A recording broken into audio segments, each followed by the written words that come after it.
India, सच सबसे पहले सबसे तेज।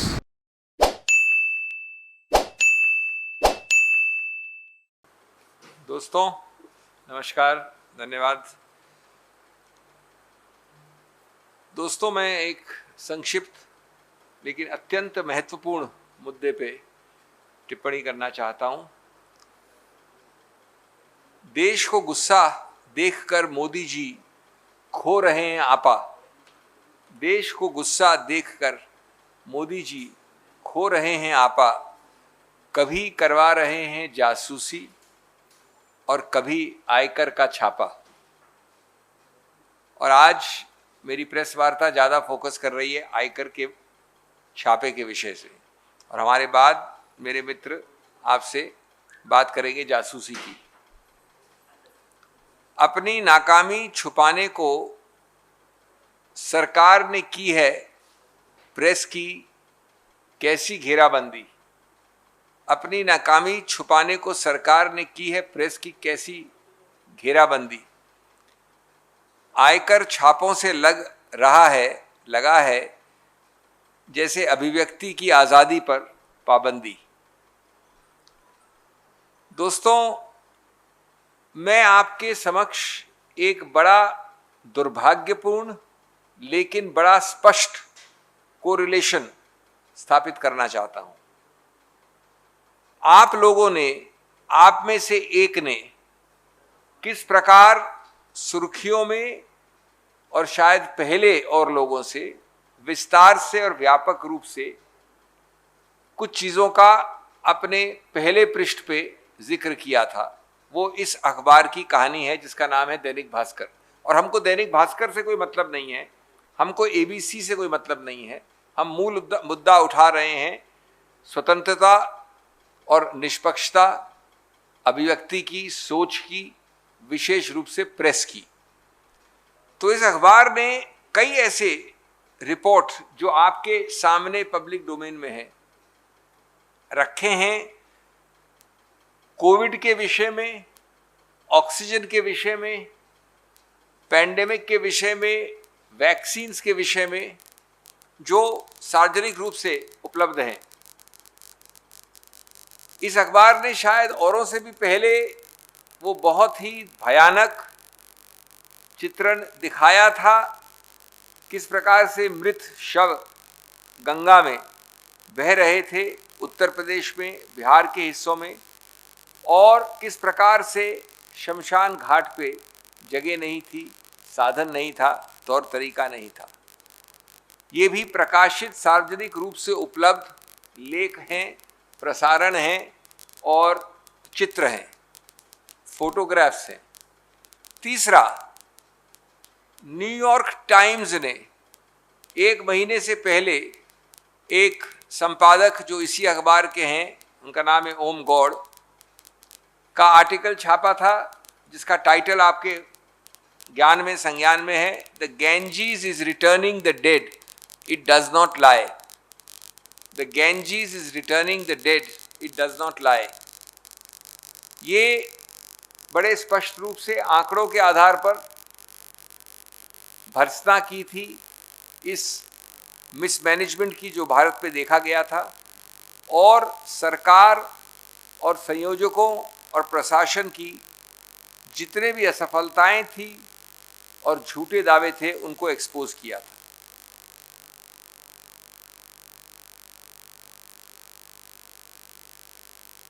ये अलग बात है, और मैं सिर्फ उस पर वजन नहीं दे रहा हूं कि अखबार ने भी अपने वेबसाइट पे कहा है, आज रेट्स के बाद मैं कोट कर रहा हूं, scared of its coverage of floating dead bodies in the river Ganges during the pandemic, the government launched raids on the Bhaskar group. इसके अतिरिक्त, जिसके विषय में एक अलग से प्रेस वार्ता है दूसरे विषयों में, इस आयकर रेड और छापे और अखबार के बारे में नहीं है, लेकिन इसके अतिरिक्त इसी अखबार ने, और शायद हिंदी के दैनिकों में सबसे पहली बार विस्तार से, जिसको आप पेगासस की जासूसी के नाम से जानते हैं, बहुत विस्तृत रूप से कई लेख छापे थे। अलग अलग पत्रकारों के विषय में, ब्यूरोक्रेट्स के विषय में, भारत के अन्य पब्लिक फिगर्स के विषय में, जिनके ऊपर इस सो कॉल्ड, जिसको स्पाईवेयर कहते हैं, जासूसी के यंत्र तंत्र पेगासस का दुरुपयोग हुआ है। और उनका पहला फ्रंट पेज का पहले दिन था रिपोर्टेज, वो था quote, spying in India 40 journalist, 3 opposition leaders, 2 ministers, 1 जज in the first list, unquote. ये front page first day reporting थी। आज के भोपाल के एडिशन में भी छापे के पहले ऑक्सीजन के और विशेष रूप से दूसरे वेव के विषय में ऑक्सीजन के ऊपर एक मुख्य लेख छापा है। ये आज की बात है, छापे के पहले, जिसमें टाइटल है, अंग्रेजी में मैं अनुवाद कर रहा हूँ, truth, 60 people lost lives to oxygen shortage in Madhya Pradesh in April. Center has told the number was 0. Center was told the number was 0. इसके अलावा देखिए, ये सांविधानिक पूरे साधन को, सांविधानिक ढांचे को उथल पुथल उल्टा सीधा करने का पहला उदाहरण नहीं है। इसमें एक पूरा प्रयोजन है, एक पूरा फोकस है, एक पूरा तौर तरीका है, जो आपने इन 7 वर्षों में बारंबार देखा है। इसलिए मैंने कहा कि हमको सिद्धांत से मतलब है, न कि अमुक दैनिक ए या बी से। उत्तर प्रदेश में एक चैनल है भारत समाचार, जहां पर रेड हुई है, और अगर आप उस भारत समाचार नाम के चैनल को हाल के रिपोर्ट्स को देखेंगे तो अत्यंत निंदात्मक है सरकार के विषय में। न्यूज क्लिक में जनवरी 2021 में उनके जो मुख्य संपादक हैं, उनके ऑफिसेज हैं, वहां पर जनवरी से शुरू होकर आज तक कई बार छापे हुए हैं। और हम जानते हैं कि न्यूज क्लिक ने कितने सारे सरकार को निंदा करते हुए और उनको चुनौती देते हुए और उनसे प्रश्न पूछते हुए लेख छापे हैं। ये नहीं कह रहा हूं मैं कि आप उससे सहमत हैं, ये नहीं कह रहा हूं कि मैं उससे असहमत हूं। मैं सिर्फ ये कह रहा हूं कि अगर गणतंत्र और लोकतंत्र में ये प्रक्रिया करने का हक अखबारों में नहीं है, यानी प्रेस में नहीं है, तो मैं समझता हूं कि आपके पास एक बहुत ही विकृत परिभाषा है गणतंत्र की। तीसरा उदाहरण है, जो मैं सब आपको वो उदाहरण दे रहा हूं जो दैनिक भास्कर से परे हटके भी हैं, पुराने हैं, 7 सालों में है। वायर का ट्वीट किया गया एक आक्रमण के विषय में, एक चोट के विषय में, एक अल्पसंख्यक व्यक्ति के विषय में उत्तर प्रदेश गाजियाबाद में। उसके विरुद्ध बाराबंकी में एक केस हुआ। उसके बाद कई और ऐसे केस दर्ज किए गए उत्तर प्रदेश में इस वायर पत्रकारिता या जो लेख है उसके विषय में। और उसमें लिखा गया कि this news website has been accused of promoting enmity and holding an intent to cause riot. अक्टूबर 2018 में ऐसे ही हुआ था क्विंट के विषय में। क्विंट ने एक पूरा स्टेटमेंट भी दिया था, आप उससे परिचित हैं, मैं आपको सिर्फ उदाहरण दे रहा हूं। एनडीटीवी के विषय में जून 2017 में ऐसे ही छापे हुए थे। और अनुराग कश्यप और उनके production house Phantom films, Reliance entertainment इत्यादि इत्यादि, और उनमें एक जो एक्ट्रेस हैं तापसी पन्नू, उनके विषय में भी मार्च में इस वर्ष हुए हैं। तो सरकार बताए, ये प्रश्न है कि आयकर के छापे क्या सुनियोजित हैं या महज एक संयोग है। मैंने आपको उदाहरण दिए हैं, कोरिलेशन दिए हैं, ठोस स्पष्ट उदाहरण दिए हैं। देश पूछ रहा है कि देश को चुप कराने को मोदी जी क्यों कर रहे हैं संस्थानों का दुरुपयोग। ये दुरुपयोग आपने कई टारगेट्स के विरुद्ध 7 वर्ष में देखा है।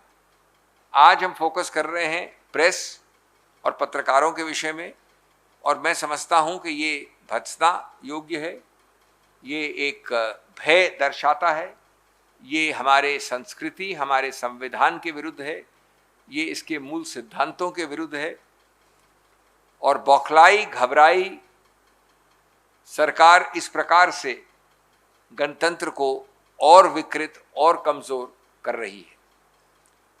Friends, the IT raid on Dainik Bhaskar today highlights the dismissal and draconian nature of this government. Let me make it clear that it is not a case about Dainik Bhaskar that we are speaking.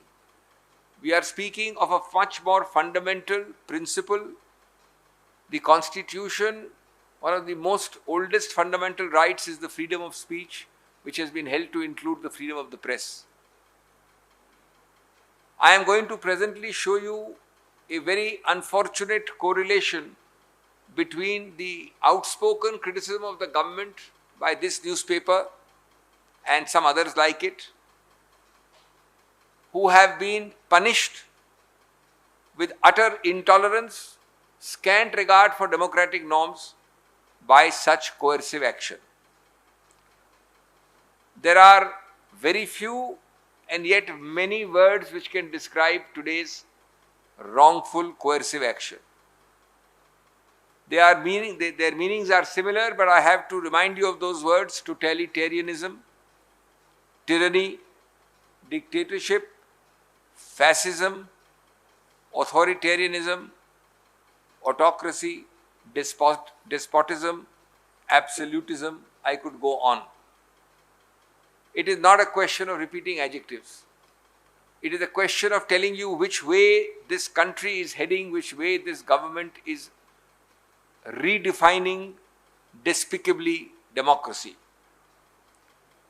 Instead of protecting the nation, this government is misusing central agencies who have now been trained and directed to act as poachers to intimidate whistleblowers. They have been using agencies to coerce free speech, including substantial segments of the press. They have inaugurated a fascist era of fear. They have tried to be control freaks through this tyranny and totalitarianism of dictatorship and authoritarianism. Let me establish that correlation by a few quick examples. It's in the public domain, openly published and available to all of you, that this newspaper, like some others, has taken a very critical look, first and foremost, on issues related to COVID, including oxygen, hospital beds, vaccines, or rather the lack of it, the mismanagement of it. It has further given very detailed coverage with photographs, with large reportage which has been seen by us of the grisly and terrifying sight of bodies floating in the Ganges and in parts of Uttar Pradesh and Bihar, and have underlined the terrible infrastructure and mismanagement in even cremations, or the burial in extremely shallow graves. Furthermore, the New York Times, which has been independently critical, has published articles by an editor of this very newspaper, again in the public domain, known to you and us, titled, "The Ganges is returning the dead, full stop, it does not lie," unquote. The Ganges is returning the dead, it does not lie, unquote. This article severely criticized with facts and figures the handling of the corona peak, especially the second wave. The holiest of India's rivers, the article said, I quote, has become exhibit number A for Modi administration's failures and deceptions, unquote. The newspaper itself on its website has said, quite candidly and in detail, scared of its coverage of floating dead bodies in the river Ganges during the pandemic, the government launched raids on the Bhaskar group, unquote.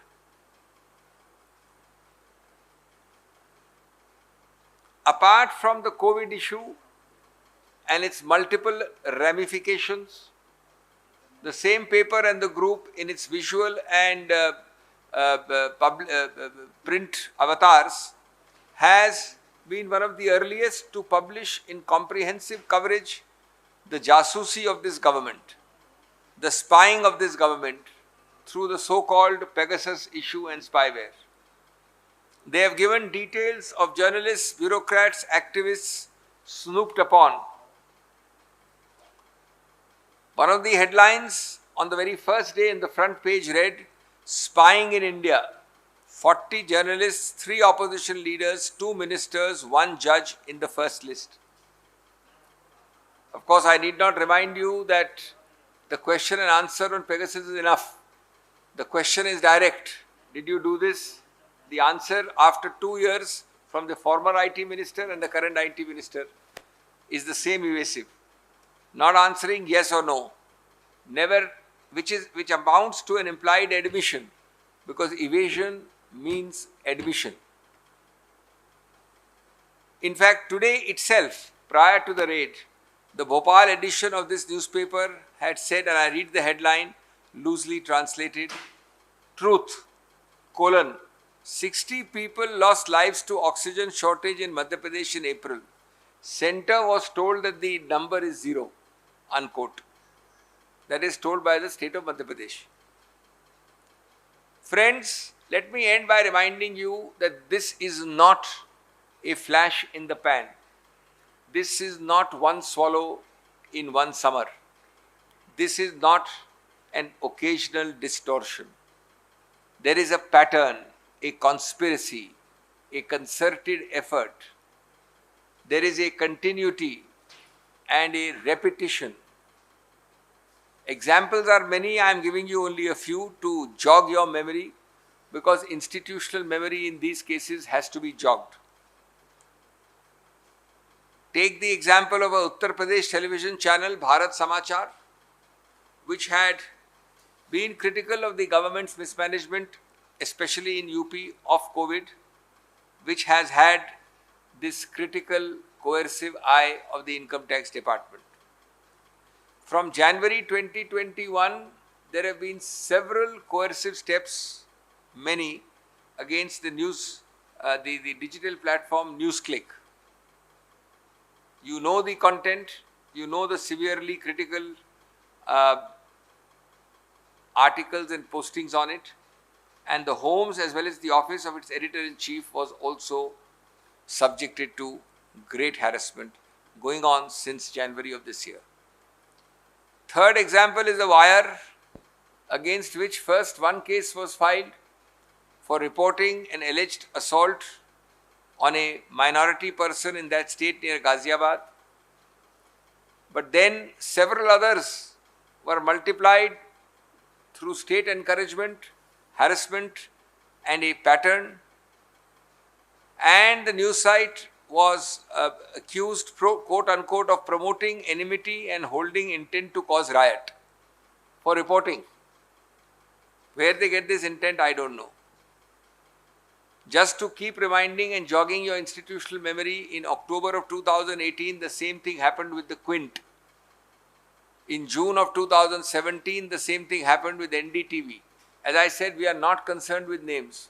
We are not concerned with individuals or even companies. We are talking of a grotesque pattern distorting the foundations of our democracy. We condemn this, we expose this, we call upon every segment of civil society to rise against this. Parliament is in session, in Parliament, outside Parliament, in judicial segments and outside judicial segments, in civil society. This requires a sustained campaign and a complete and total condemnation. Thank you. Please ask your questions.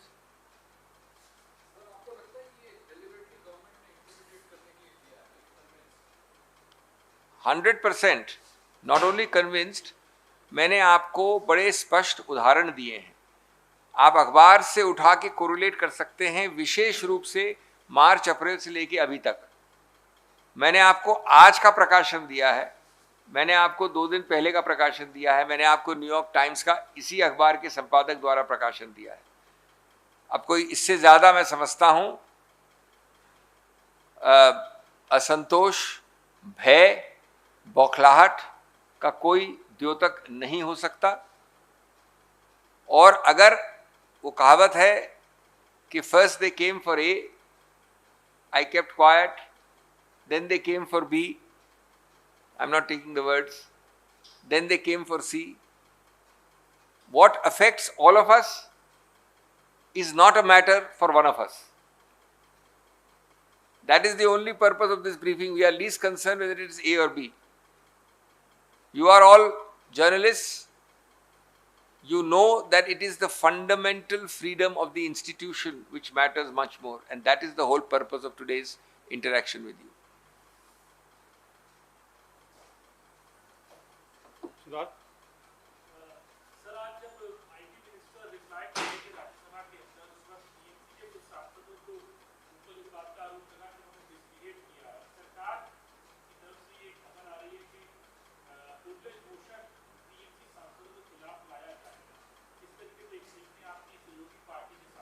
देखिए, मैं भी उस वक्त संसद में ही था।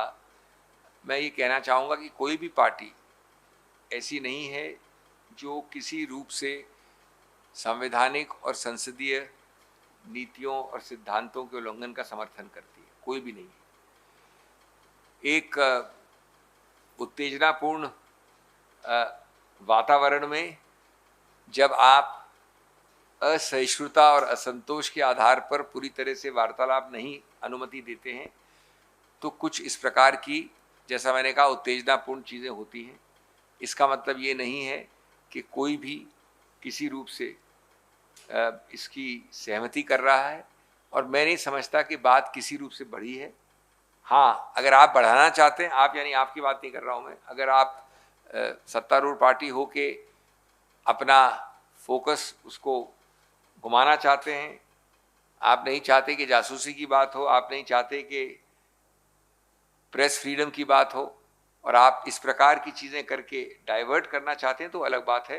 लेकिन मैं समझता हूँ जनता और संसद इसको पूरी तरह से एक्सपोज कर देगी आपके इस उद्देश्य को।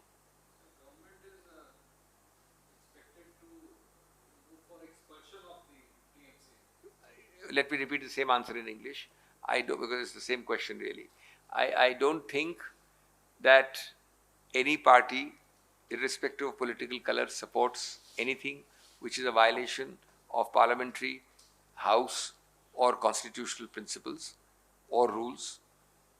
When you have an extremely inflammatory atmosphere created by repeated denials of permission to discuss, sometimes in that inflammatory ambience, things go a little out of hand. That is not in any manner to condone anything. But let me tell you, I was also in the house at that time, and everything subsided and ended reasonably soon.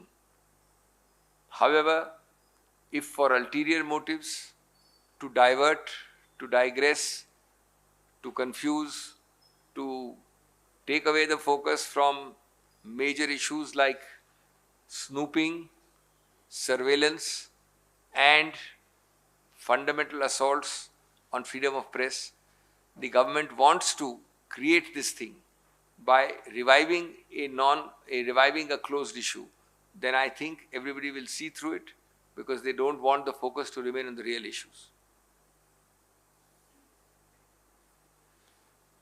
Okay. 2 minute का break करेंगे, उसके बाद हमारा Okay? 5:30. Thank you ji, thanks a lot. Short and sweet हो गया जी।